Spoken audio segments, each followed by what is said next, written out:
Vadodara ward number 8માં યુવા cricket ટુર્નામેન્ટનો ભવ્ય પ્રારંભ. 2000થી વધુ યુવાનોનો ઉત્સાહભેર ભાગ.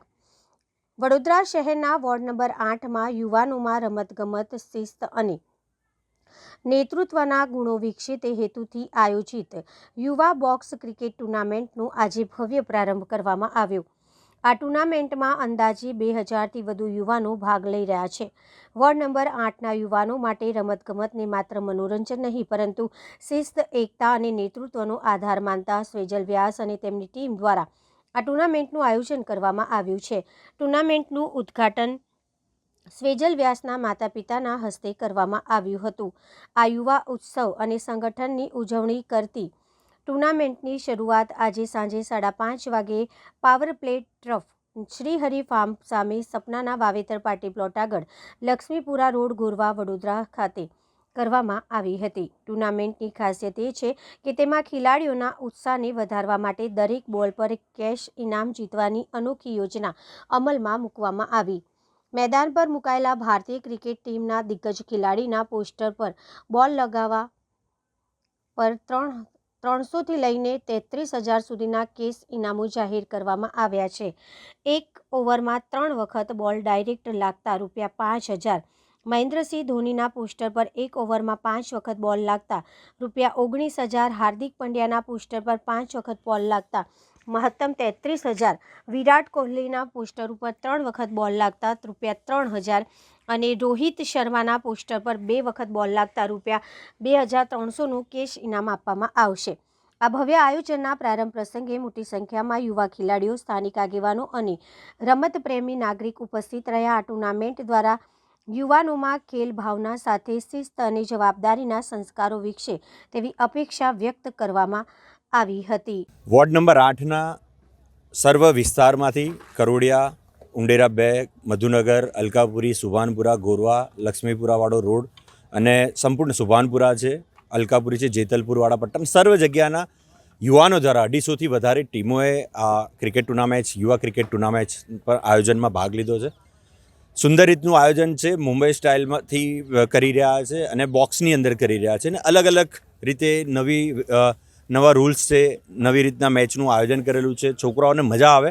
ફ્રી ઓફ કોસ્ટ છે, કોઈ પણ ચાર્જ નથી. દરેક છોકરાઓને ટી શર્ટો આપવામાં આવી છે. 2,000થી પણ વધારે યુવાનોએ આમાં ભાગ લીધો છે વિસ્તારના વોર્ડ નંબર 8ના અને એમને સંપૂર્ણ રીતે રમે નિયમ સાથે અને લાઈવ યુટ્યુબ પર પણ લાઈવ આવે. જેમ આપણી ક્રિકેટની મેચ ઇન્ડિયાની રમાય છે એ રીતનું આખું આયોજન છે. એ લોકોને સંપૂર્ણ ફેસિલિટી સાથેનું આયોજન છે અને એમાં સર્વ લોકો જે લોકોએ પાર્ટિસિપેટ કર્યું છે અમે તેમનો તહે દિલથી આભાર વ્યક્ત કરીએ છીએ.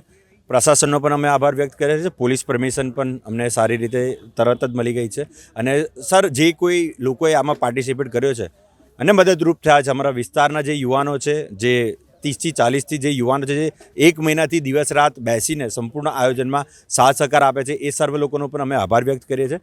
સુંદર રીતે આયોજન છે. ઘણા બધા યુવાનો પ્રથમવાર કોઈ ટુર્નામેન્ટમાં ભાગ લઈ રહ્યા છે અને એમાં પણ ₹300થી લઈને 33,000 સુધીના તો કેશ પ્રાઇઝ છે. જે ફાઇનલમાં જીતે એમને અમે 31,000 આપવાના છે. જે ફાઇનલમાં રનર્સઅપ ટીમ છે એમને 21,000 આપવાના છે.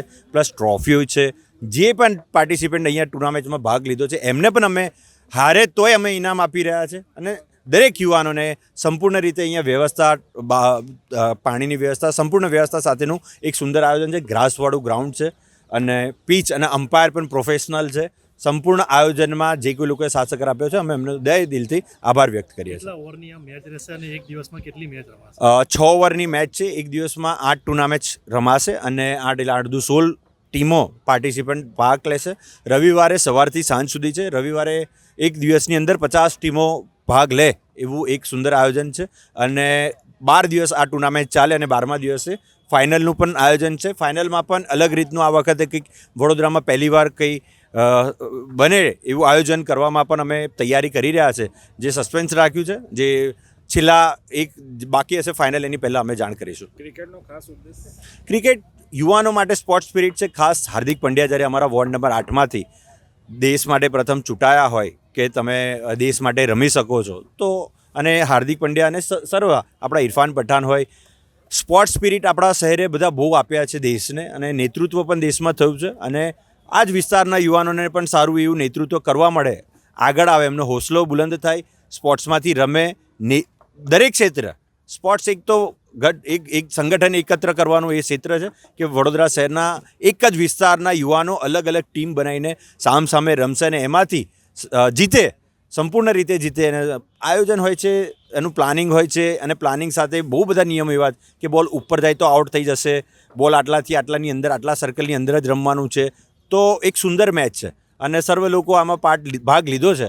મારા માટે પણ, મને પણ નવી વસ્તુ અહીંયાથી શીખવા મળશે. તો આવું એક સુંદર એક આયોજન કર્યું છે, એમાં સૌ લોકોએ ભાગ લીધો છે.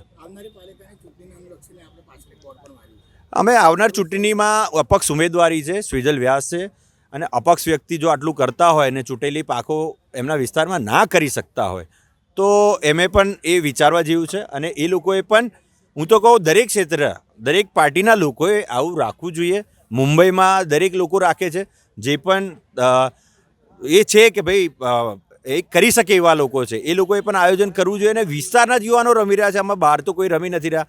અને અહીંયા એવું તો છે ને કે તમે અહીંયા રમશો તો મને જ વોટ આલજો, તમે જેને વોટ આલો એને આલજો.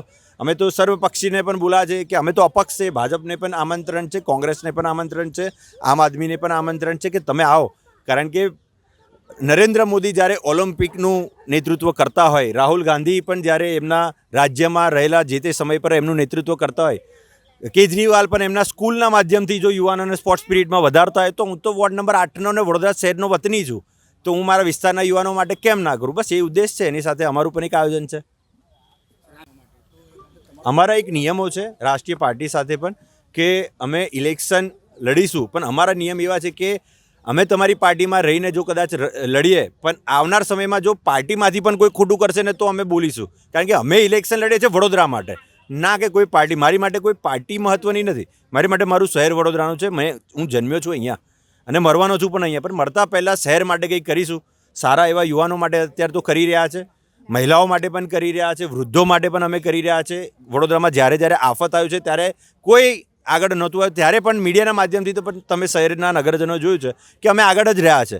તો મારું શહેર કેમ આગળ ના વધે, મારા શહેરના યુવાનો કેમ આગળ ના વધે, એ જ ઉદ્દેશ છે. અને સર્વ રીતે અમે તો આગળ આવવાના જ છે. ગુજરાતમાં કદાચ આવું કોઈ વ્યક્તિ હશે જે અપક્ષ લડવાની તાકાત રાખે, કારણ કે 1 લાખ વોટ છે અને 1 લાખ વોટ લોકો સુધી પહોંચવા માટે તમને ટાઈમ પીરિયડ પણ વધારે જોઈએ. સંગઠન થકી વડોદરા શહેરની મારા વોર્ડ નંબર 8ની મોટાભાગની સોસાયટીઓ આવી ગઈ છે. 2000થી પણ વધારે યુવાનો મારી સાથે તો અત્યારે તો જોડાઈ ચૂક્યા છે. અને આવનાર સમયમાં અમે 2000ના 4000 થઈશું, 14000 થઈશું, ને એ જ રીતે સંગઠન મજબૂત કરીશું.